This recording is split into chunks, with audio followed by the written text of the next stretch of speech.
Sir అసలు నిన్న నాకు మీటింగ్ లో అనిపించింది ఏంటంటే అత్యంత స్వచ్ఛందంగా ప్రతి ఒక్క బీసీ నాయకుడి మనసులో నుంచి ఒక వేదనను చూస్తున్నాం మనం ఆ మీటింగ్ లో చూస్తే. అంటే నువ్వు మంత్రి కావచ్చు, ఎవరో సామాన్యమైన బీసీలో నుంచి అంటే ఓకే ఉంటుంది అనొచ్చు. ఒక మంత్రి కావచ్చు, ఒక ఎంపీ కావచ్చు, సాక్షాత్తు మంత్రిగా చేసినోడు కూడా వచ్చి నాకు అంటే ఈ ఆత్మ గౌరవం ఏం లేదు, నేను ఆ జగన్మోహన్ రెడ్డి దగ్గర గడీల దగ్గర పనిచేసినట్టు ఉంది, కానీ నాకే దీంట్లో నేను ప్రజాస్వామ్యంగా ఒక మంత్రిగా ఉంటూ నేనంటూ ఒక చిన్న అంటే వాళ్ళ దగ్గర ఒక అటెండర్ ను కూడా మార్పు చేసుకోలేని యొక్క ప్రజాస్వామ్యంలో మొత్తం వాళ్ళ చేతుల్లోకి వెళ్ళిపోయి. హలో, వినిపిస్తుందా సార్? వినిపిస్తుందండి, వినిపిస్తుంది. హలో, వినిపిస్తుంది, చెప్పండి. చెప్పండి. వాళ్ళ చేతుల్లో పెట్టుకుని ఇప్పుడు ఫర్ ఎగ్జాంపుల్ ఒక 56 ఉపకులాలకు చైర్మన్ వేసినారు. నిజంగా ఎవడైనా ఒప్పుకోవాల్సిందే, ఇది ఇర్రెస్పెక్టివ్ ఆఫ్ దట్. ఆ కారుకి స్టిక్కరు తప్ప ఆ కుర్చీ ఆడుంది, అతనికి ఏం పదవి, ఏమి విధులు, అతని విధానాలు ఏంటంటే ఎవరికి తెలియదు. 56 మంది మళ్ళీ కార్పొరేషన్ చైర్మన్ ఈ ఉపకులాలకు కలిసి. అంటే వీళ్ళకి డబ్బులు అంటే వీళ్ళ కుర్చీ వేసుకోవడానికి డబ్బు లేదంటే ఇంకా కార్పొరేషన్ నిధులు ఎట్లొస్తాయి? కానీ ప్రతి కార్పొరేషన్ లో 15,000 కోట్లు చూపిస్తాయి. ఎవడైనా అడిగితే దీనికి ఆన్సర్ ఉండదు. వేరే రకంగా అంటే చంద్రబాబు నాయుడు ఉన్నప్పుడు ఉండిందా, లేకపోతే రాజశేఖర రెడ్డి ఉన్నప్పుడు ఉండిందా అనే తొల్లు సమాధానాలు తప్ప, అయ్యా బడ్జెట్ లో 15,000 కోట్లు పెట్టారు, 5 సంవత్సరాలైంది, 75,000 కోట్లు. ఈ 75,000 కోట్లు బీసీలకు ఏ రకంగా ఏ పథకానికి ఎంత మీరు ఖర్చు పెట్టారంటే ఒక్కరి దగ్గర ఆన్సర్ లేదు. త్రూఅవుట్ స్టేట్ లో మంత్రి దగ్గర లేదు, ముఖ్యమంత్రి దగ్గర లేదు. మీరు ఈ ఫండ్ ఏమైంది అంటే ఎవరి దగ్గర ఆన్సర్ లేదు. అది అడిగితే మళ్ళీ పైపెచ్చు వేరే రకాలు తీసుకొస్తారు. మీరు రాజశేఖర రెడ్డి ఉన్నప్పుడు లేదు కదా, దానికంటే ఇప్పుడు ఎక్కువ కదా.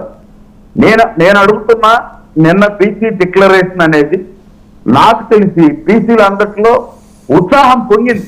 అంటే అరే ఏం పదవి, మంత్రి ఉన్నా ఎంపీ ఉన్నా నువ్వు నుంచి మర్యాదగా వెళ్ళిపో అంటే వెళ్ళిపోవాలి. నాకంటూ ఒక ఆత్మాభిమానం లేదు, నాకంటూ ఒక ఆత్మ గౌరవం లేదు. అంటే ఆత్మ గౌరవాన్ని తాకట్టు పెట్టి మేము బతకలేమని వస్తున్నారు. మొన్న వచ్చిన వైజాగ్ నుంచి ఎమ్మెల్సీ కానీ, నిన్న వచ్చిన జయరాం కానీ, వాళ్ళేమి పదవి లేక కాదు. ఒక ఆయన ఎమ్మెల్సీ ఇంకా చాలా రోజులు ఉంది, ఇంకొక ఆయన మంత్రిగా ఉండగానే వచ్చేసాడు. అంటే వీళ్ళు రాజకీయాల్లో మీ దగ్గర ఉన్న నా ఊరు, నా ప్రజలు, నా చుట్టుపక్కల ఆయన ఎవరో తీసుకున్న సర్వేనే సంబంధం. మరి గడప గడపలో నీకు మార్కులు రాలేదు, పడక నీకు మార్కులు రాలేదు. మరి గడప గడపలో ఇంతవరకు 5 ఏళ్లలో ఇది 2వ సారి పులివెందులకు రావడం జగన్మోహన్ రెడ్డి. ఆయన మారి వేరే చోట పోటీ చేస్తున్నాడా? అంటే అందరికీ ఒకే న్యాయం కదా చట్టం, ప్రజాస్వామ్యం అన్నాక. ఇటువంటివన్నీ ఒకటి నుంచి వాళ్ళు బయటకు వచ్చి అంటే రెండోది మాటకు నోరు తెరిస్తే నా బీసీ, ఏ బీసీకి న్యాయం జరిగింది? నా బీసీలు, ఏ బీసీకి న్యాయం జరిగింది? నీ దగ్గర ఉన్న బీసీలే వెళ్ళిపోతున్నారు. మొత్తం ఇప్పుడు వచ్చిన వాళ్ళల్లో అందరూ బీసీలే బయటకు వచ్చారు నీ పార్టీ నుంచి. మళ్ళీ నా బీసీలు అంటావు. ఎక్కడ ఇప్పుడు చిన్న ఎగ్జాంపుల్స్ అడిగారు, మీ ప్రభుత్వం నుంచి స్పందన ఉందా?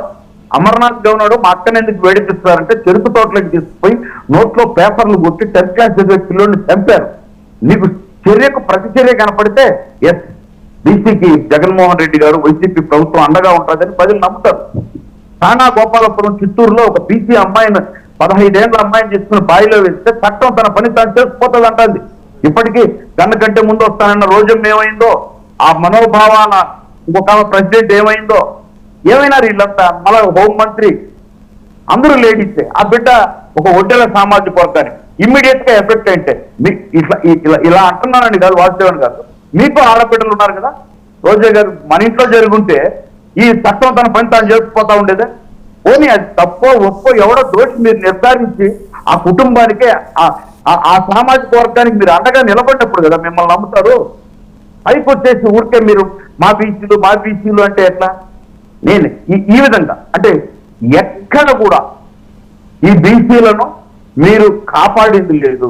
మీకు అంటే నేను ఇంకొక విషయం ఏంటంటే ఇప్పుడు వీళ్ళు చంద్రబాబు నాయుడు తెలుగుదేశం పార్టీనే ఇప్పుడు వైసీపీ నుంచి వచ్చిన వాళ్ళందరూ తెలుగుదేశం పార్టీని ఆశ్రయిస్తున్నారు. అంటే అది 83 నుంచి కూడా తెలుగుదేశం పార్టీతోనే బీసీకి గుర్తింపులు వచ్చింది.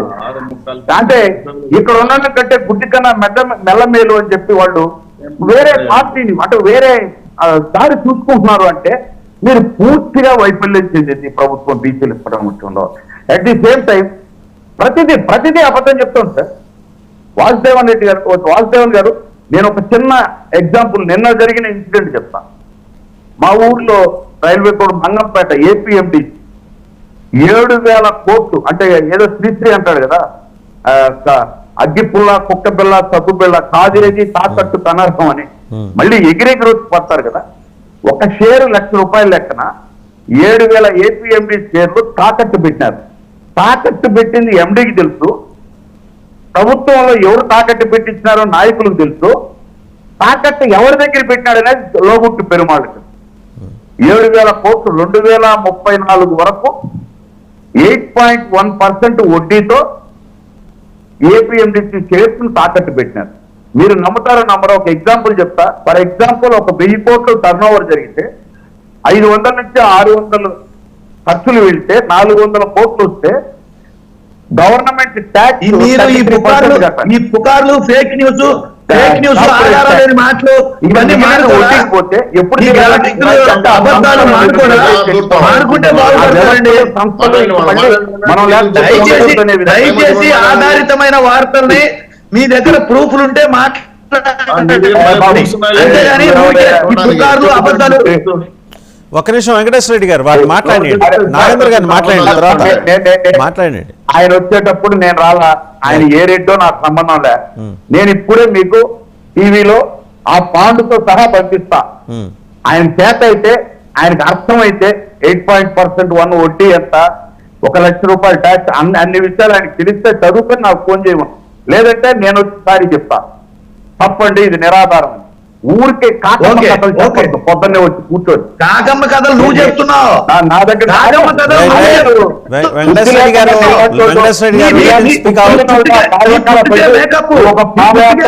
సినిమా కదా, మీ పుట్టుకే సినిమా కదా, మీ పుట్టుకే మేకప్, మీ వెంకటేశ్వర రెడ్డి గారు మీ పుట్టుకే గ్రాఫిక్,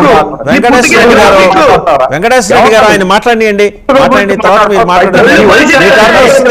మీ టర్న్ వస్తుంది వెంకటేశ్వర రెడ్డి గారు మాట్లాడండి. వెంకటేశ్వర రెడ్డి గారు ఆడంగిలు నాగేంద్ర గారు don't use abuse language. Nagendra గారు వెంకటేశ్వర రెడ్డి గారు హద్దు మీరు మాట్లాడద్దు. నాగేంద్ర గారు వెంకటేశ్వర రెడ్డి గారు మీరు ఇందులో అసలు పద్యాలు వాడకండి. సబ్జెక్ట్ లోకి రండి. వెంకటేశ్వర రెడ్డి గారు వెంకటేశ్వర రెడ్డి గారు వెంకటేశ్వర రెడ్డి గారు మీరు సబ్జెక్ట్ లోకి రండి. వెంకటేశ్వర రెడ్డి గారు నీ మొహం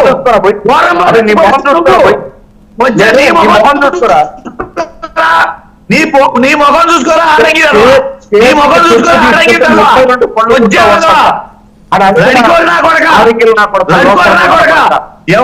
వెంకటేశ్వర రెడ్డి గారు గాడిద నా కొడక నువ్వు మళ్ళా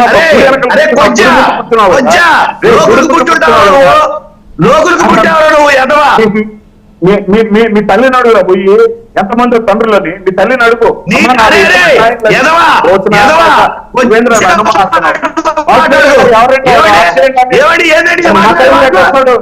అది నా టైంలో వస్తాడు లోపరాడు.